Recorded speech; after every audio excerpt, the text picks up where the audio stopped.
The Timberwolves sale is not in jeopardy. Let's talk about it. Shout out Jon Krawczynski of The Athletic. Jon Krawczynski, man oh man. All I can do is dream to become a man like you. Now let's talk about it. As you guys know, the other day, there was a report that came out that supposedly, I believe it was 13% of the team was owned by Mark Lore. 6 or 7% was owned by Alex Rodriguez, due to the fact that Alex Rodriguez, ever since his relationship with J-Lo ended, he had been struggling to raise the funds. Allegedly, this was a story that was coming out.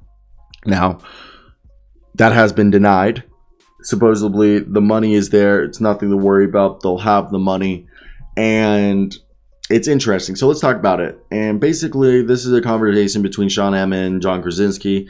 And they talked about, were there any recent reported financial issues with Alex Rodriguez? And the short answer is that after numerous discussions with sources over the last few days, Jon Krawczynski says there's nothing to worry about right now. Everyone directly involved made it clear that the process is still very much on track. To put it bluntly, ever since Mark Lore and Alex Rodriguez came onto the scene, there has been skepticism in some league circles that they would be able to complete the deal, but that skepticism baffles Mark Lore and Alex Rodriguez, who have gone through the approval process from the NBA league to join ownership group and have, to this point, covered every obligation required to them.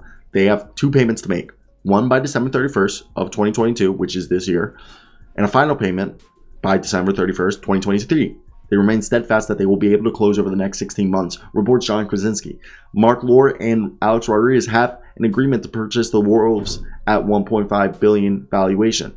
Now, in the year plus since they've come on board, the Wolves have become more competitive and seen an increase in ticket sales, advertising interest that is near the top of the NBA, sources said. That financial and competitive pictures for the team are much stronger now, and it's likely that if the team were to go back on the market today, Glenn Taylor would probably get $2 billion at least, and potentially with the new television contracts beginning in 2025, that valuation could push near $2.5 billion, which is a whole $1 billion more than he sold. And that's why I think this report came out. I don't know if it's Glenn Taylor, I don't know if it's the NBA or another team that is trying to force Mark Lore and Alex Rodriguez from buying this team, but basically, creating animosity and a rift between the ownership to potentially be like, hey, you guys should put on the Wolves back on the market because you sold them for 1.5, but they're worth now in a year 2.5. So that's something that could happen. And when the new, this is something that, should Alex Rodriguez and Mark Lore want to add more partners is something that's unclear at this moment.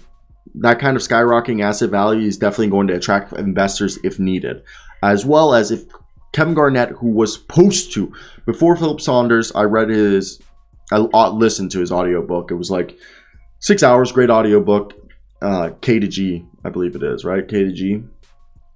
And, such a great autobiography. But Kevin Garnett was supposed to get part ownership of the team. When Philip Saunders died, Glenn Taylor fucked him over. But maybe he has the money, he has the investors, but maybe, Alex Rodriguez and Mark Lore very much want to mend fences with Garnett and get his jersey in the rafters.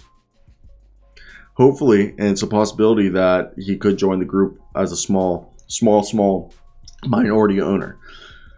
Jon Krawczynski says it's possible, but he's not aware of any substantial discussions that have happened between Mark Lore / Alex Rodriguez and Kevin Garnett. However, he says he wouldn't be surprised if KG is exploring other opportunities. He's mentioned on social media he's interested in a potential expansion team in Seattle. Jon Krawczynski, like me, hopes both sides can figure something out on that front, because don't we all agree? We all want to see our man Kevin Garnett own a team. If there was anybody in the NBA who's deserving of owning an NBA team, I would say Kevin Garnett. That he's talked about that for so long, and that's all I've wanted to see was Kevin Garnett. So I want to see or hear your opinions down below. What you guys think of this and why? I think it's definitely an interesting situation that we've come across, and I don't know, maybe I'm wrong, but I do think this is something worth talking about. And let me hear your thoughts down below, guys. But that's basically it from me. Till next time, guys. Peace. Oh.